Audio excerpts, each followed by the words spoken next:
Today on Larry King Now, Candace Bure on the new Full House series, Fuller House, coming to Netflix. Everyone is back except Mary-Kate and Ashley Olsen, but we make mention of them. Their character, of course, is not gone, but you know, she's just, it's like the family member that doesn't show up at the reunion. On Life on the View. I don't get angry. Wow. It doesn't bother me because I like healthy conversations. I think it's really important. So my feathers don't get ruffled and I don't get upset when someone disagrees with me. I think it's great that we all have opinions, and I think that we would get further in conversations if we could all not get defensive and just talk about it.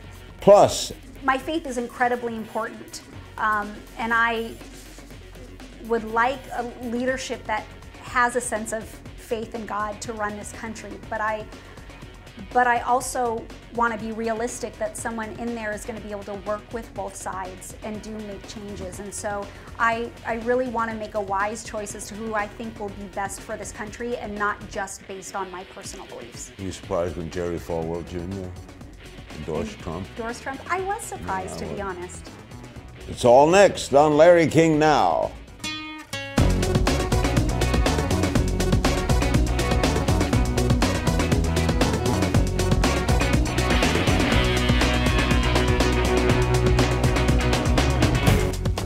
Welcome to Larry King Now. We're in New York City.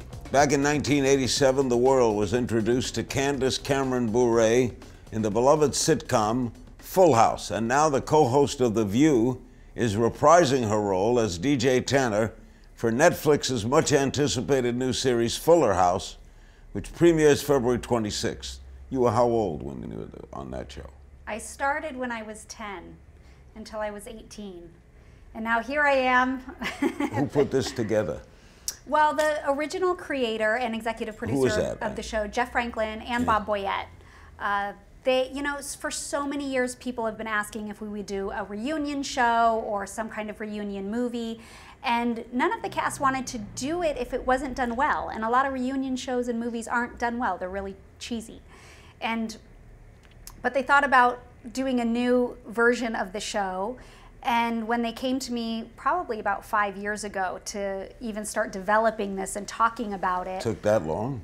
It took that long, and I think a lot of it was because of contracts with Warner Brothers and the rights and the usage of Full House.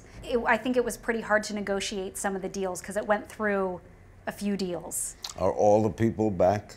Everyone is back except Mary-Kate and Ashley Olsen, but we make mention of them. Their character, of course, is not gone, but you know, she's just, it's like the family member that doesn't show up at the reunion. Were you a child actress? How'd you get into that early? Yeah, I started acting when I was 5, and it was really a fluky thing that my mom had a friend who had her son in the business. And there were 4 of us kids. My oldest brother's Kirk, and I have 2 sisters, Melissa and Bridget. And she just said to my mom, "Your kids are so cute. Let me give your kid's picture to my agent."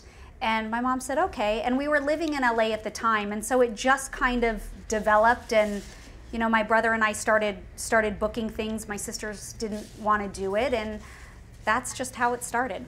That show was so popular. I didn't realize it, but my family and I, we were in San Francisco, and we had to go see that house, which you never lived in that house, but that was the framework of the house, right? Exactly.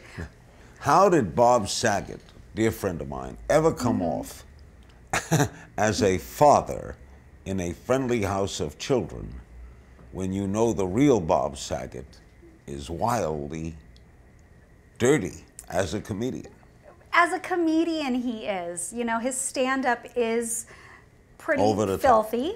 But you know, but Bob is a father, and he had 3 girls that were just about the same ages. I'm a little bit older, but just about the same ages as us as we were growing up on the show. So there were definitely off-color jokes on the set, but that was kind of from all 3 guys. But Bob is a family guy, and he's one of my dearest friends too. I mean, he's such a good guy. So the comedy is racy, but he's not as a human being. Why did Full House work? I think it worked because you saw real chemistry between all of us cast members. I mean, we've never been apart. We've never stopped being friends. I mean, to this day, people think we have reunions and it gets posted on Instagram and like, oh, they're getting together. And it's like, no, we've been together for 30 years. We've always been friends. And I think that was natural chemistry that you saw in the show, and people could relate to it. And they felt special, but it was also, we brought you into our home. And it was a type of show that while these storylines were sometimes cheesy and they always got wrapped up with a pretty little bow on it in 30 minutes, it still gave us like such a sense of family, and it gave almost hope for, I think, children that had families that were different, or maybe didn't have a mom or didn't have a dad, and somehow they could just relate to some character on there, and they just felt like they were a part of a real family. Now, this series on Netflix is going to run for, what, did you shoot them all already? Well, we shot the first season, which How is many? 13 episodes. We just had a blast. I hope we have many, many more seasons of Fuller House. The working schedule had to be different than in the old days, right? No, it was actually very, very similar. We shot on a 4-day week, 2 rehearsal days, a pre-tape day, and then our live show in front of a studio audience, about 300 people. And that's my favorite day of the week, to shoot in front of the audience, because it's such a different vibe. It's like being on, well, I've never done theater, but I've watched a lot of theater, but I imagine, you know, it's doing a live performance in front of people. You have guest stars? We have guest stars on Fuller House. I can't name all of them, but the people that have been released, like we have the Schmirkovsky brothers from Dancing with the Stars. Macy Gray is on the show. And yeah, we have fun people that pop in and out. All right, now the characters are all the same characters, but older? Exactly. So Bob Saget is now how old? Is he a grandfather? He's a grandfather, yeah, because in the show, DJ, my character, has 3 boys. She's widowed. That's why she asks her best friend Kimmy and her sister Stephanie to move in and help her raise her kids. And Kimmy has a 13-year-old daughter. So it's 3 women raising these 4 kids. And yeah, Danny's a grandpa. What was it like to come back together? It was the best.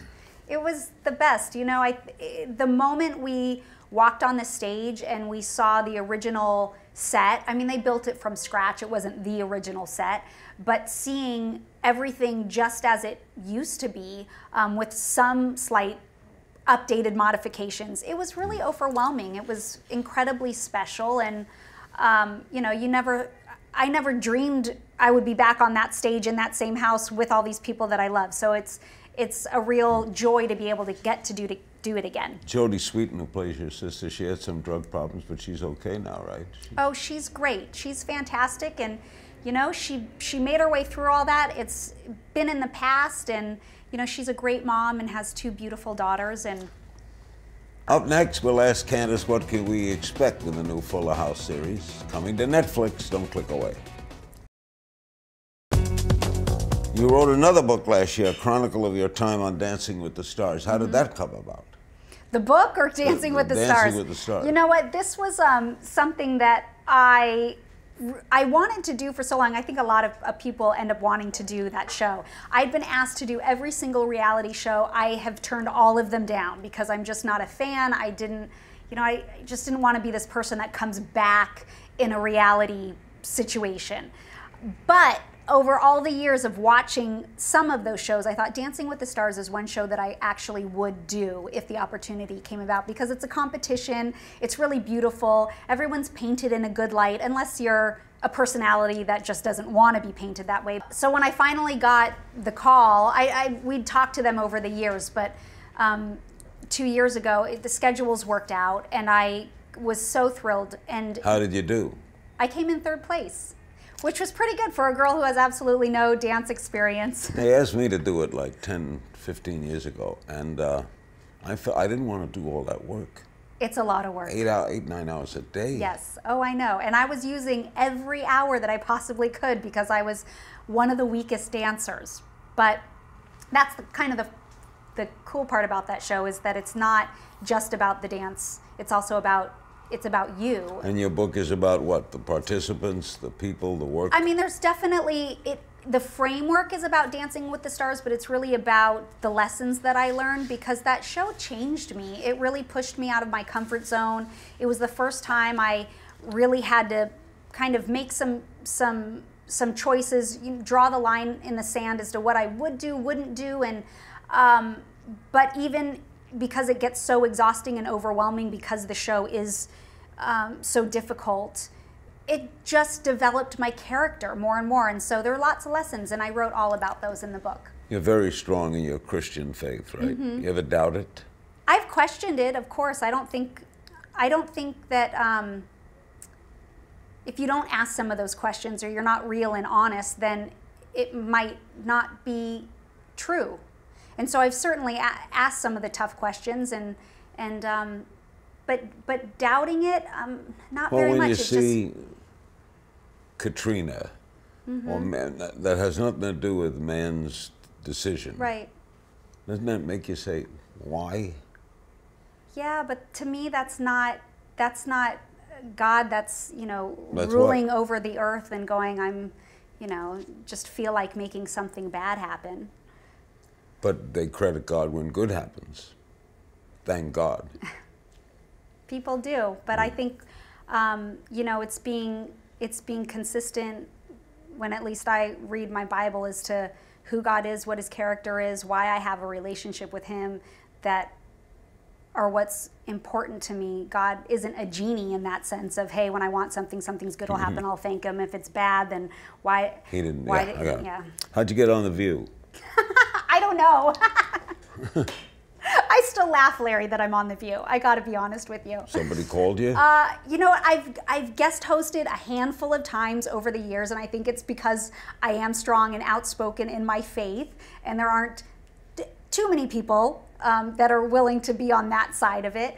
And so I've always enjoyed guest co-hosting, and this last year, I guest co-hosted a few extra times, and then, I got a call to sit down and have a meeting, and I thought it was just a general meeting, but got offered to do the job. So how do you work it now? You live in LA. You fly to New, how does it, give me your life like? So my life, I basically live in LA, but on Sunday afternoons, I fly here to New York.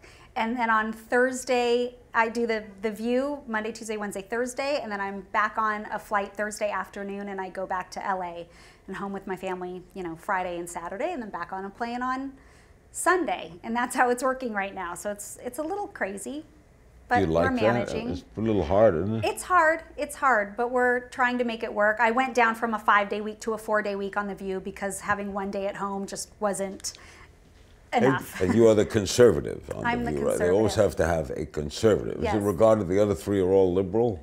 Well, Whoopi is, Joy is, Paula Ferris, she's conservative, but she is a journalist, so she stays somewhat neutral. And sometimes there's other guest co-hosts, so sometimes they're liberal, sometimes You enjoy conservative. it? I do enjoy it. Do you get angry? I don't. You don't? I don't get angry. Wow. It doesn't bother me because I like healthy conversations. I think it's really important. So my feathers don't get ruffled, and I don't get upset when someone disagrees with me. I think it's great that we all have opinions, and I think that we would get further in conversations if we could all not get defensive and just talk about it. Up next, I'll ask Candace about her take on a couple of hot topics in the news. We'll play a little game of If You Only Knew.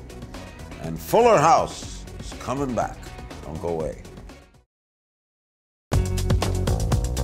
We're back with Candace Cameron Bure. She's one of the stars of Fuller House, the much anticipated follow-up to Full House. It premieres February 26th. Yep. We're proud to be on Netflix. All right. Who's going to win the Republican nomination? I don't know at this point. I think Marco Rubio could sneak in there. Who do you have a favorite? I do like Marco Rubio. It's still a little bit. I want to look at all the candidates. What do you make of Trump, my friend Donald? You know what? I've loved watching Donald on TV over the years. I really have. I think I love seeing stories about his family because he really does seem like a really wonderful family man. Yeah. We were both fathers of the year 15 years ago with our little kids. Yeah, I mean, you see his kids and what they've done, and they're wonderful. They're wonderful. which then surprises me why he will say some of the things that he says in this presidential race. And I think I had higher hopes for him in the sense of like, he's not PC, and I thought this could be, you know, someone that comes in that's not establishment, that could really shake things up. But then some of the things that come out of his mouth, I'm like, I can't grasp it. You think he might modify, you think he might get a little humbled by Iowa? I hope he does. I was happy that at least his concession speech was humble, because I didn't know what to expect. With Donald, he could have said something equally crazy, but he didn't, and I was really glad to see it. Well, as a Christian, Ted Cruz must appeal to you. He's so evangelical. He does. He certainly does, but there are several people that appeal to me, and I think, you know, I really, my faith is incredibly important, and I would like a leadership that has a sense of faith in God to run this country, but I also want to be realistic that someone in there is going to be able to work with both sides and make changes. And so I really want to make a wise choice as to who I think will be best for this country, and not just based on my personal beliefs. Were you surprised when Jerry Falwell Jr. endorsed Trump? Endorsed Trump? I was surprised, to be honest.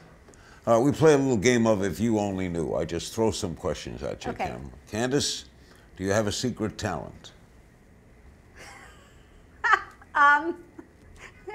Oh, what is it? No, I'm trying to think. You don't have a secret talent. Okay. Well, you can dance now. I can dance, okay. A musical artist you listen to that might surprise us. Oh, the surprising part is probably I listen to a lot of electronic dance music. Really? A lot of EDM, yeah. Pet peeve. Whistling. I don't know why, but it just sounds like nails on a chalkboard to me. Best thing about New York.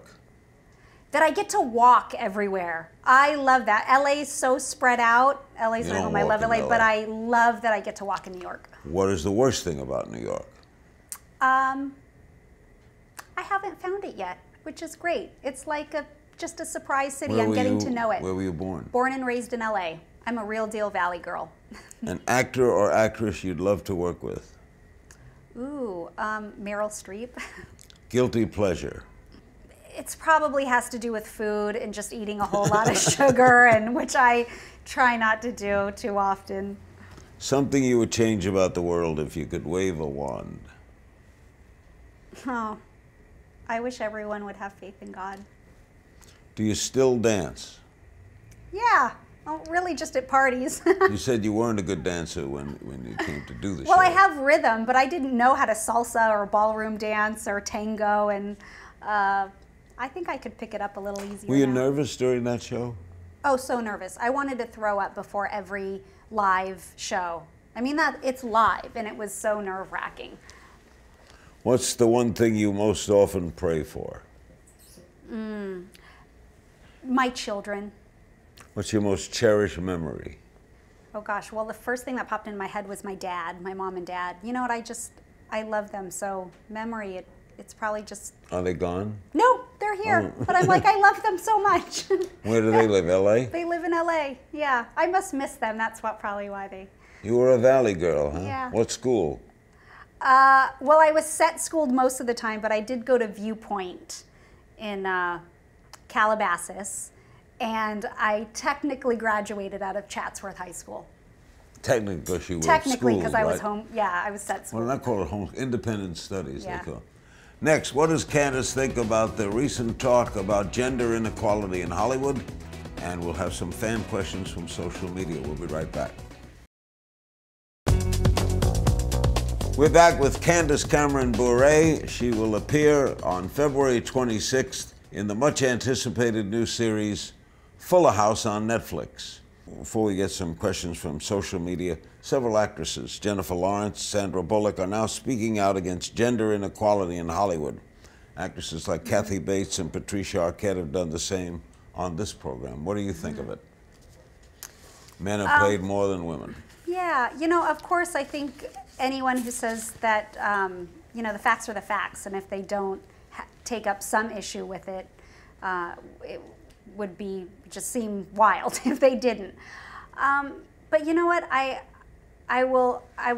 Would fight for that equality, but I kind of don't dwell on it at the same time. I feel very blessed for the position that I'm in and the jobs that I've had, and but of course I think there should be equal pay across the board. You know why it isn't? We discussed this earlier with Donna Karen. Yeah. The only field where it's the other way is modeling. Female models get more than men. So interesting, and that just goes to the physical and the beauty. Yeah. Some questions from social media. Lisa Lamborn on Facebook. Are there any Christian sayings, values, or anything that you totally do not support? Well, listen, I believe in the Bible, so I don't know that I can pinpoint something unless, you know, someone threw something out specific. But I mean, I believe in the Bible, so. Steve on the Larry King Now blog. What are some of your favorite TV shows of all time? Oh. What did you love as a kid? You know what? I loved Happy Days. Yeah. One of my favorite shows. I also loved Three's. Yep. I loved Three's Company. I think those might have just been in syndication as I was a kid, so they were on at that 7 o'clock hour. And then, listen, I grew up with the Cosby Show and Growing Pains and Who's the Boss, you know. Yeah. What do you make of Bill Cosby? It's sad, isn't it? Yeah, it's just heartbreaking. Yeah. Rick Foster on Facebook. Do you think the Bible is literal or symbolic? I take it literally. Julian on the Larry King Now blog. Will there be a season 2 of Fuller House? I sure hope so. There's Haven't nothing. heard yet? Haven't heard yet. At John Wolfgang 66 on Twitter. How is it you still look like a teenager? It's not fair. Thank you. I took John Stamos' magic potion for not aging. You don't get old. John, thank you so much, Candace. Great seeing you. Thank you. We want to thank our guest, Candace Cameron Bure. Don't forget, Fuller House is coming to Netflix February 26th. And of course, you can see her every morning on The View on ABC. You can find me on Twitter at King's Things. I'll see you next time.